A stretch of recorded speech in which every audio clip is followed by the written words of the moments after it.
Well, welcome to this episode of InfoSec Journeys. We're really excited today to be joined by Becky Pinkard, someone we've been really looking forward to having on the show, somebody who's got a lot of experience in information security throughout the breadth of the industry. And I'm so excited to kind of find out what makes you tick, Becky, your insights, your skills, your experience, your motivations within information security. And I'm sure you've got a lot that you can share with our audience. Let me throw it over to you, Becky, for a quick intro. Tell us a bit about yourself. Yeah, sure. Thanks, guys. Thanks for having me. First of all, it's a real pleasure to get to speak with you both. And so I'm with Aldermore Bank right now. I'm CISO there. I have been there since May of 2019. And like you said, prior to that, a lot of different years spent across several different organizations doing all kinds of stuff within the security space.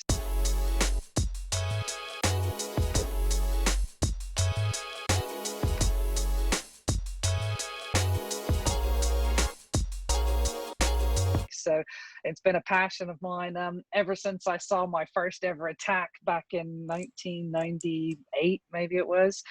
And I was working in a NOC at that point in time because I'd gotten interested in tech. And it's just been a bit of a roller coaster since then, but still enjoying it. So very grateful to be in the space. Amazing. That's cool. Well, I'm really keen now to know about what was this attack? What got you hooked into information security in 1998? What did you see? Do you know what? I can never remember the name of it. I always have to look it up. It was on Windows NT boxes at the time, and it was basically there was one of these horrible looking little windows, and you put in someone's IP address, and you basically just hit the button, and it would just blue screen of death the box. And so, obviously you had to be on the same network. There's no such thing, as a remote attack capability or thought process around it at that point in time, other than worms and things like that, that we had seen. So I had never seen anything like that up close. And I must have just blue screen of death the heck out of every guy that sat close to me in the NOC that night that I discovered it. And that was it. It was just like a match had been lit, and I was just off. I was so curious from there.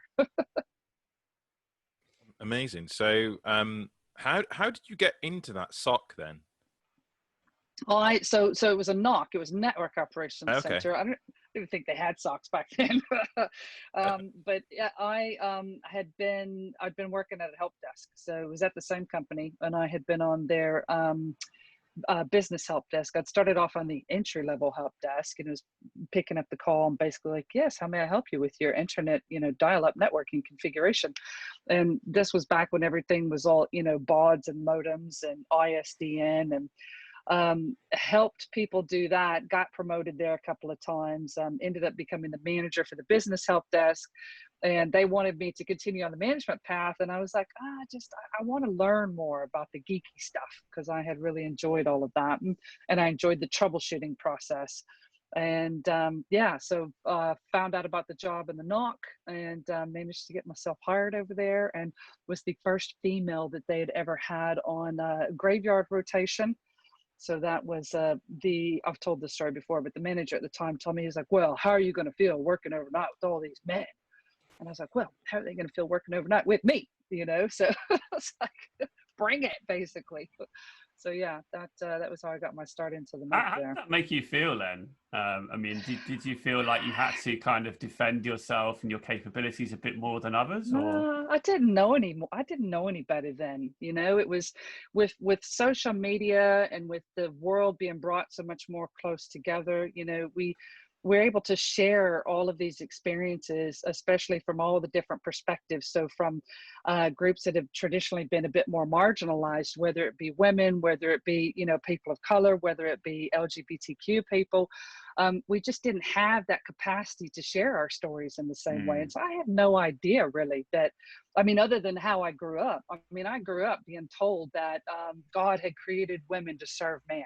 That's how I grew up in the South in Texas, And so I just sort of accepted that there were things that I would never be able to do. I would never be president of the United States.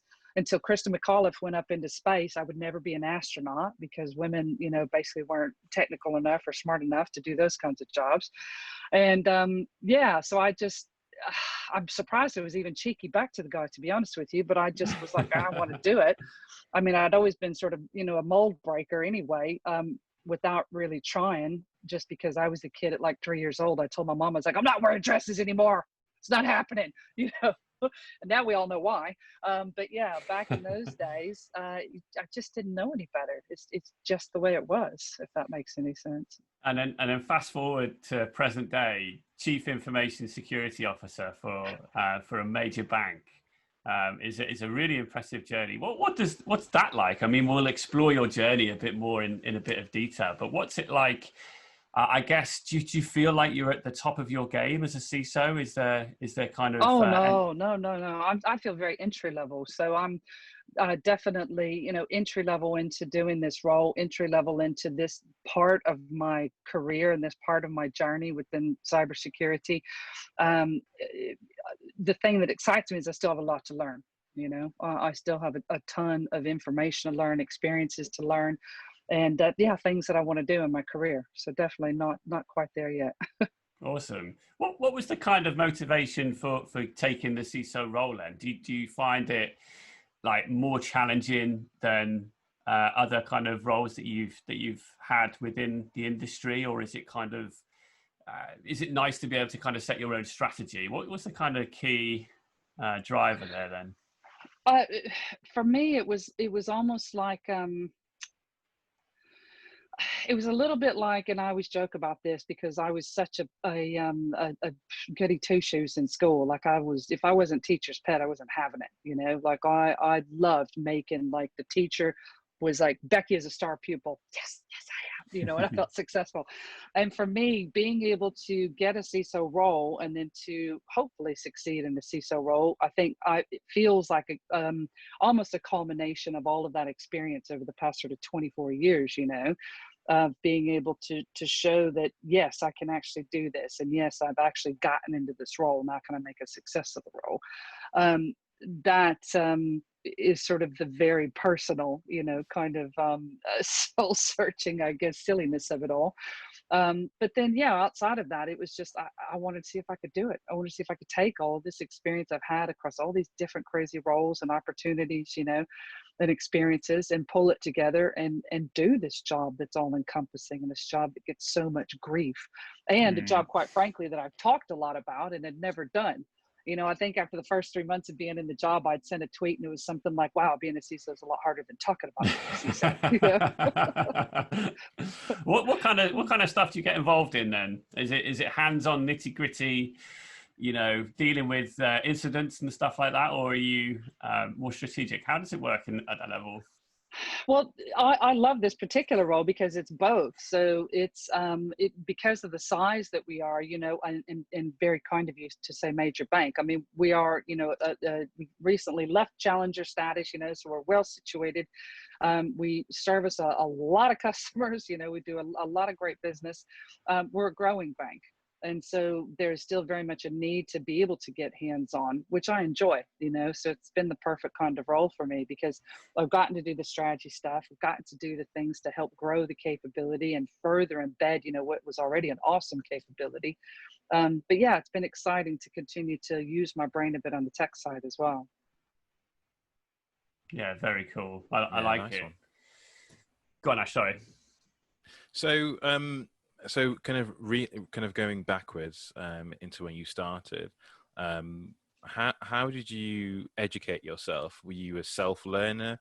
Did you attend technical? Because you said you always wanted to learn the details of things. How did you start in the industry from a learning perspective?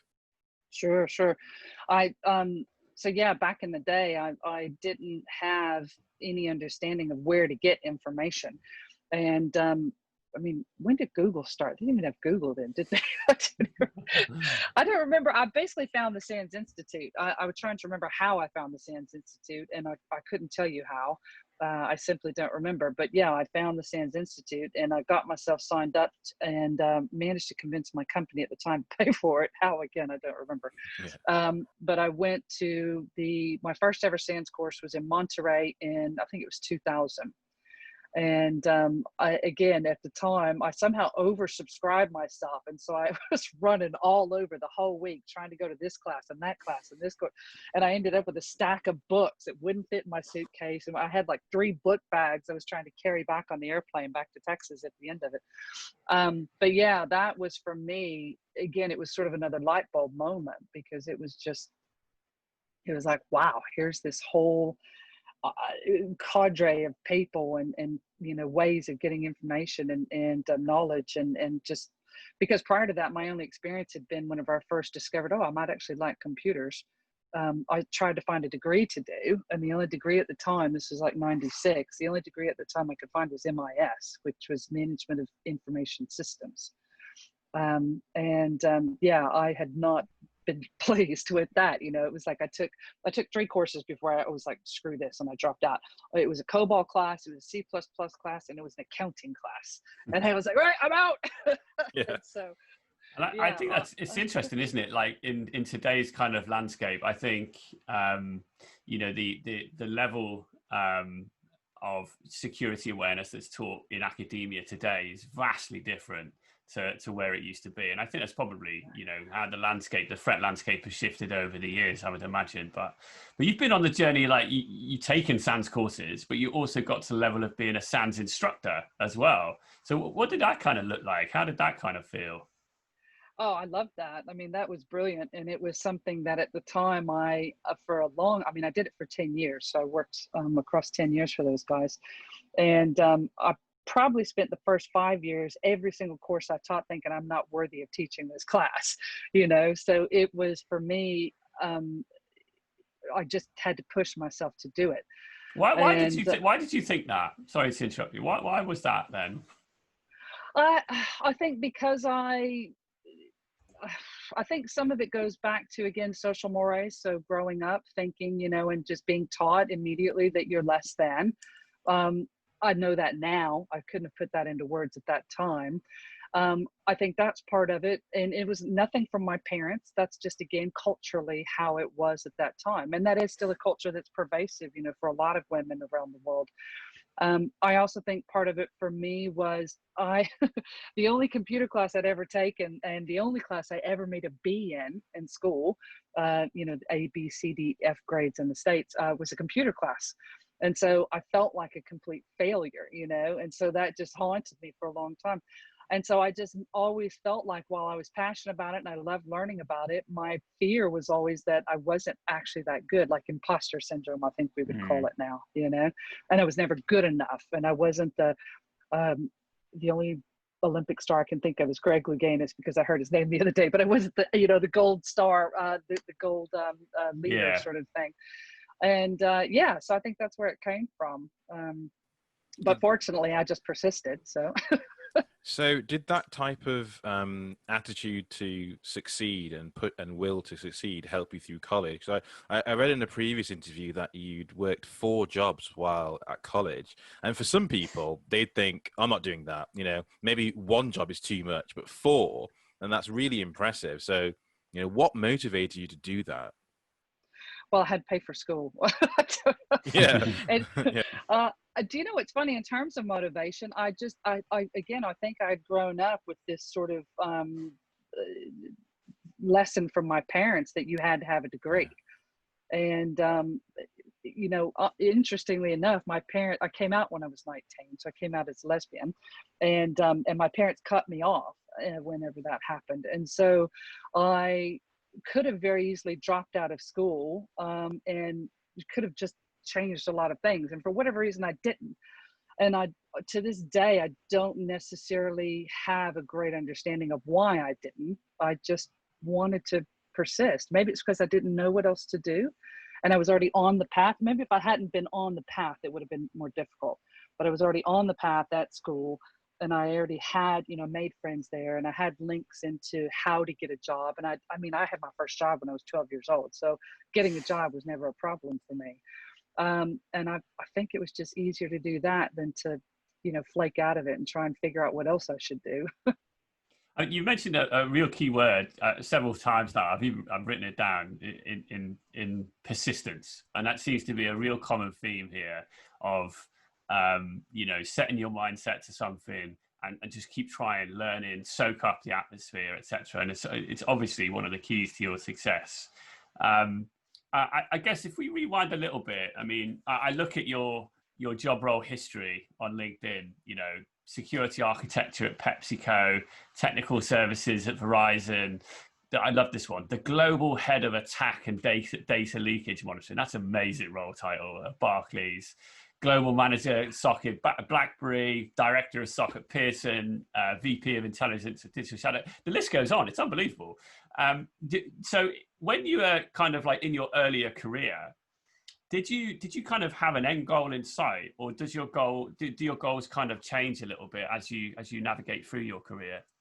No, initially, I mean, I always wish I could go back and tell people I had some grand plan, you know, and just look like I was really amazingly smart at how I mapped it out. But no, I made the joke earlier to you guys, and it's true. I was a little bit like a squirrel with, you know, the next shiny nut. It was like, ooh, that looks interesting. Let's go do that, you know. And again, it was because I was so curious about what I was doing, and I was so excited to grow my opportunities and to expand my, you know, sort of horizons within the InfoSec space.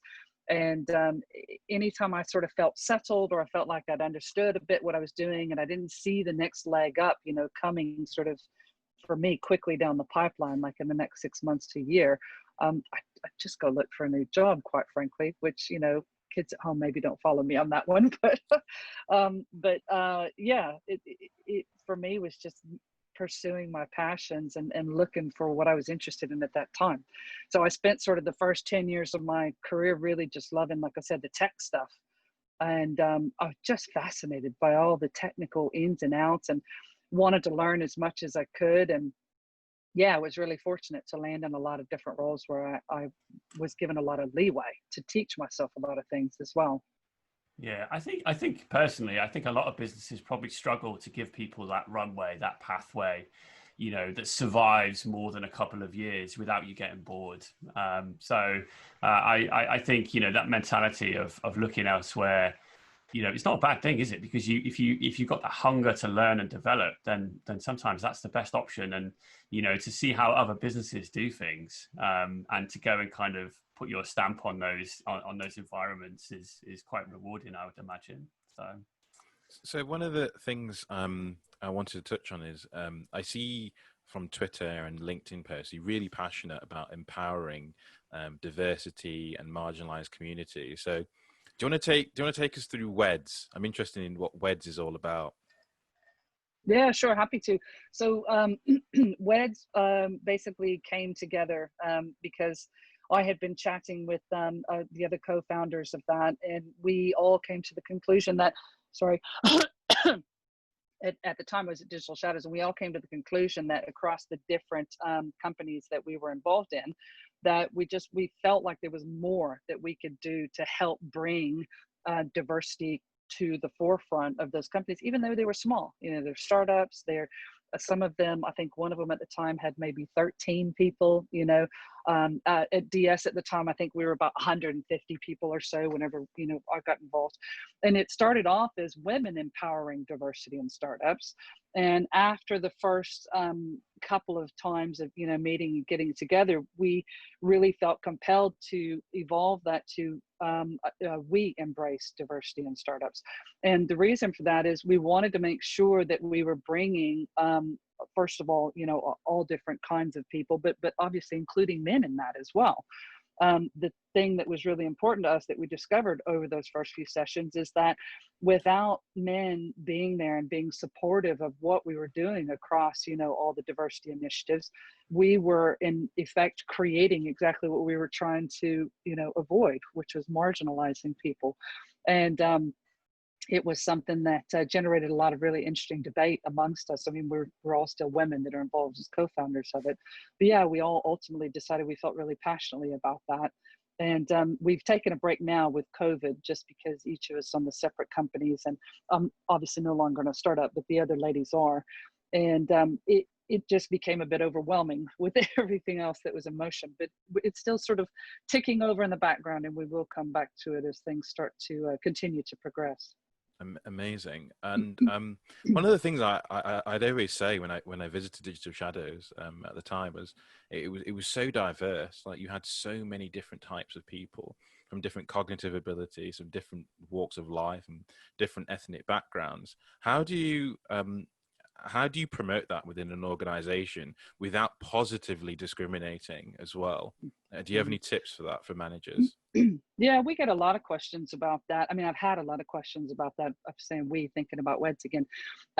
The best ways that I've seen to do that is, first of all, talk to your staff, teach your staff around things like cognitive bias, how to work with unconscious bias. How to work around unconscious bias that they may have, teach them what that means. Then do things like encourage your recruiters to make sure that they're compiling and bringing you short lists. So where you use, recruiters' short lists that represent diversity. So they might easily, a recruiter, for example, might go out and they might find like that, 5 guys ready to go. These guys all have great experience, brilliant, Okay, fantastic. I want you to spend a little bit longer, please. And now find me, could you find 5 women? Could you reach out and find, could you find any people that are perhaps representative of the BAME community? Could you, ensure that you, or see if there's any way to find out if there's people that have neurodiversity, sort of attached to maybe their profile or anything like that. We'd like to speak to them as well. We also have encouraged companies to put out what we call the welcome map. So to basically attach a statement to job profiles that say, we want to hire everyone or anyone that meets, the qualifications for this role. And then you want to make sure your qualifications don't inadvertently discriminate or don't inadvertently put someone off. So there's different tools out there, for example, where you can run the language of your profile through a tool, and it will tell you this profile has actually got a lot of more masculine sort of language to it than what might be traditionally more sort of feminine language. And what that might mean is that for a woman that reads it, for example, they might think, oh, there's no way, I'm not a leader or an adventurer. I can't even think of masculine words now. But it really encourages you to highlight and then tweak that. So to make it, again, more open sounding for everyone. The last tip, and I think probably most people are aware of this now, but just in case you're not, is to remove names from CVs. So when you get CVs in and you're putting them in front of your hiring manager, just take the names off. The names do not matter whenever you are mapping a role to a possible candidate. It's really powerful. I need to know their name when I talk to them. Before that, I don't care. I mean, no offense to you, I don't care what your name is. The other thing, and I tell candidates this a lot of times, take off your hobbies, right? Hobbies so many times, and I've sat in interviews and I've called people out I've worked with, they've said, oh, look, so-and-so is a sailing person. I love sailing as well. Mate, I don't care, I don't, unless you need them to sail a boat to deliver the next sprint, I don't care, And so the thing that I've seen is that we're doing this sort of big shift in terms of how we use CVs to relate ourselves and to relate our experience. And I think people are still clinging to some of those old traits and ways of doing it in the past. So that's really powerful and great advice that we can absolutely share with the wider community as well. Do you tend to find, I guess I feel like this is a loaded question, but do you tend to find that that kind of content on a CV, like your hobbies, what you've got in your GCSEs and stuff, is from like the kind of younger community looking to break into a role and don't really have much to say on a CV, so they'll fill it with something? Or is it, do you still find it, for more experienced people looking to progress?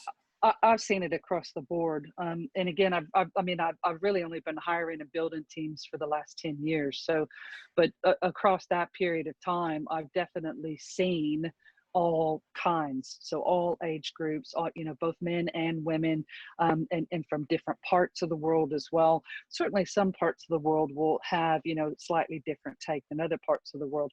But I would say, the biggest things that people could do is to think about other ways to leverage other experiences that they have.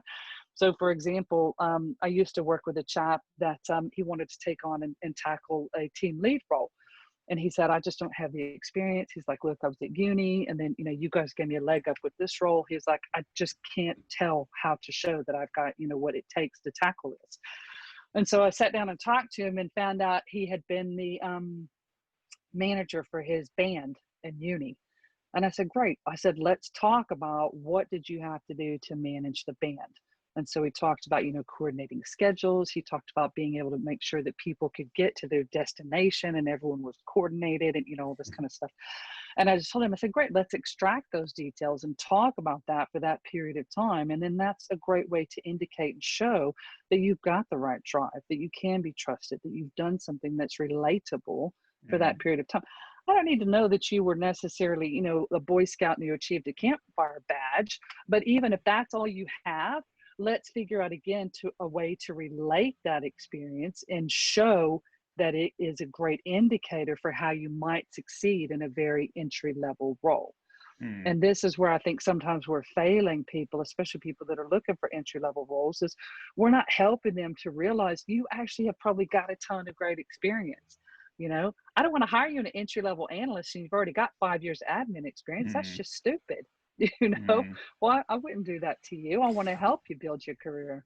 What's really fascinating, having read through your kind of about page quite extensively on your LinkedIn, a lot of the stuff that you mention is like communication skills, business case preparation, presentation skills, vendor management, relationship building. None of that is InfoSec specific. Right, and that's all. Obviously, you've gathered all of those capabilities throughout the course of your career. How important do you think that kind of skill set is?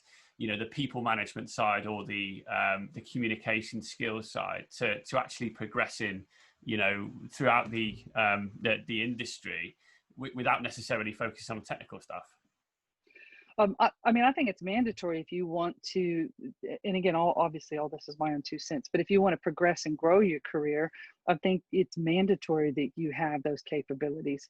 And then saying that, I've run into people that they call themselves sort of 9-to-5ers, and, they're happy with where they are. They know that they come and do their thing Monday to Friday.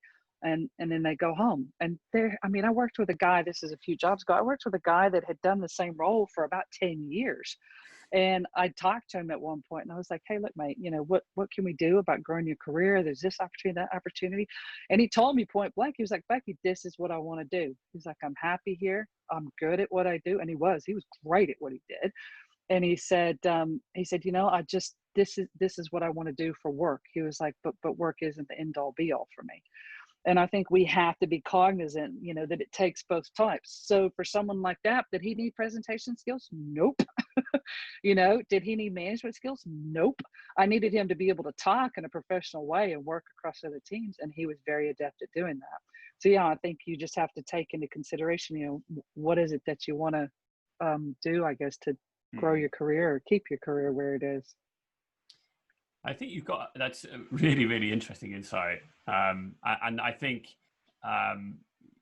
knowing that you've been quite heavily involved in mentoring programs as well throughout your career, what do you think you've learned the most then from mentoring other people? What have you taken back from it? You've obviously given people a lot of insights throughout the course of your progression. What do you think you've taken from it the most? I think anytime I've ever talked to, or to your point, tried to help other people and have people come to me and ask for advice or for mentoring assistance and things like that, I've always walked away with a sense of, number one, I love to help other people, and I've always walked away with almost a sense of sort of selfishness, like, I feel like I was able to try and do what I wanted to do there. So a bit selfish on that one. The second thing I think I sort of take away from that is I'm trying to figure out how to word it. I always want to try and stay authentic. I've talked to so many different people and I've had some really lovely things said to me as a result, because people are always, I think, fairly effusive whenever they feel like you've given up your time and they may look up to you for whatever reason. And I've always walked away from anything like that thinking, I don't want to get a big head. I don't want to think I'm better than I am. I want to continue to try to help people and continue to try to be myself while doing so. So which again, maybe sounds a big headed that I would even think that, not at all.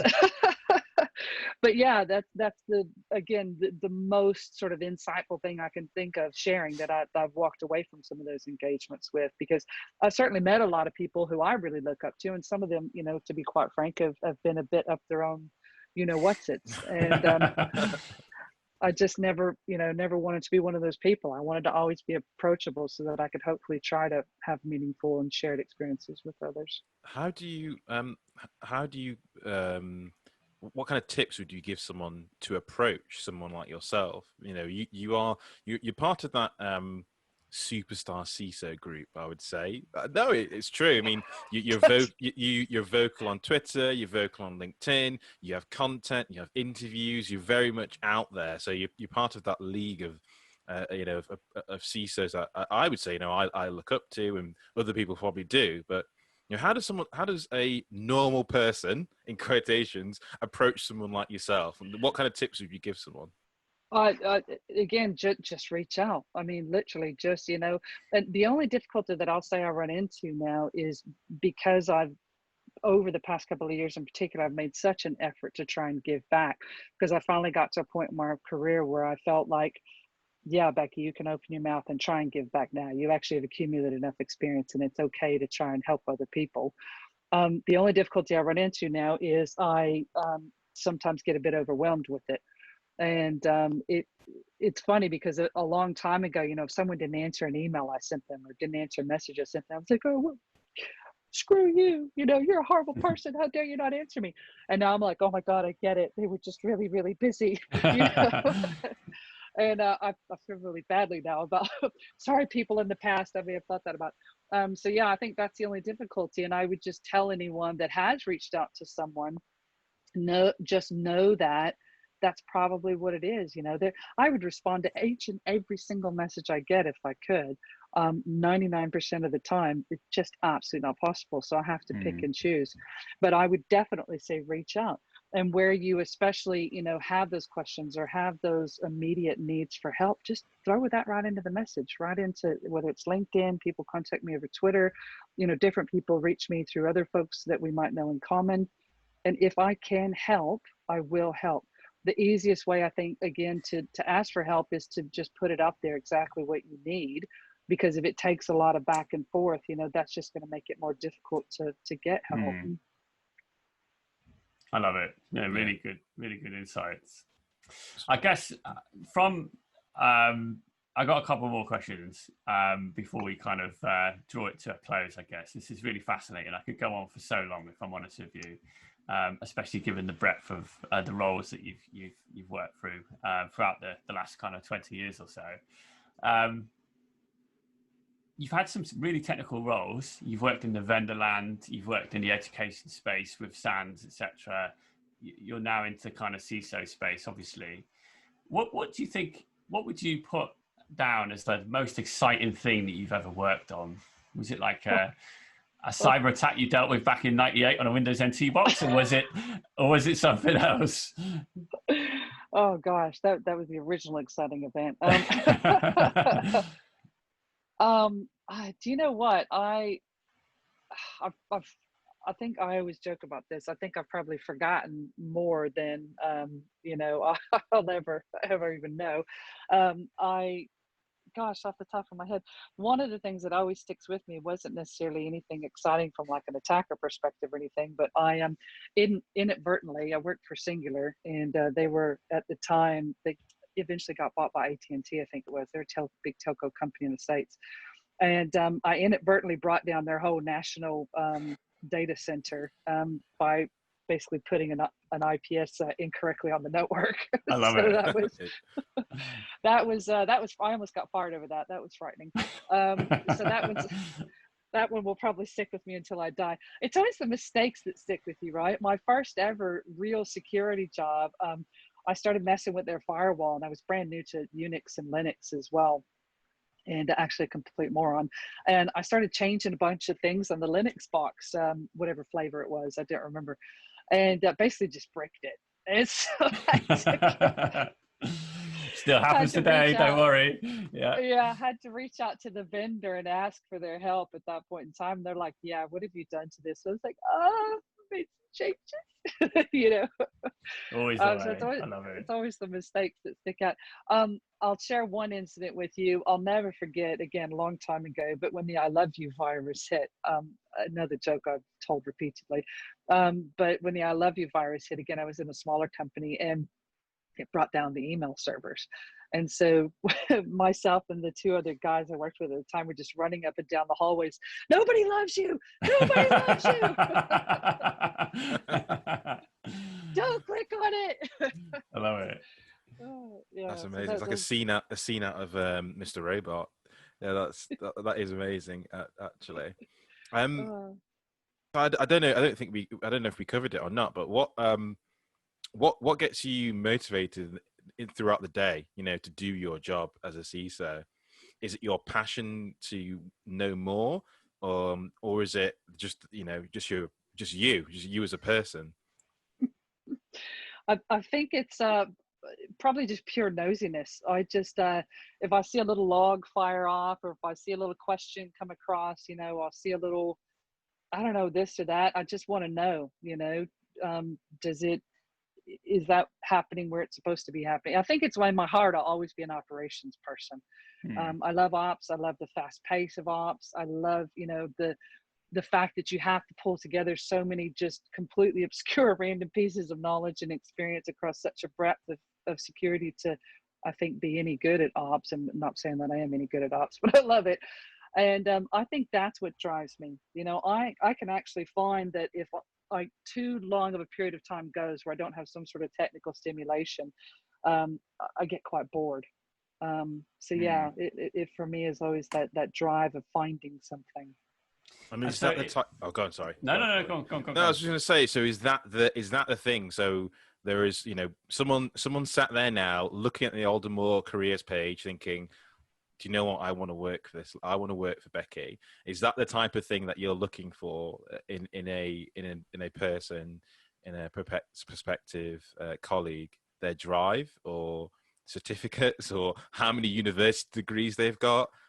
No, definitely not certificates, not university degrees. I would definitely say, yeah, their drive. I mean, I think enthusiasm is so important for this job.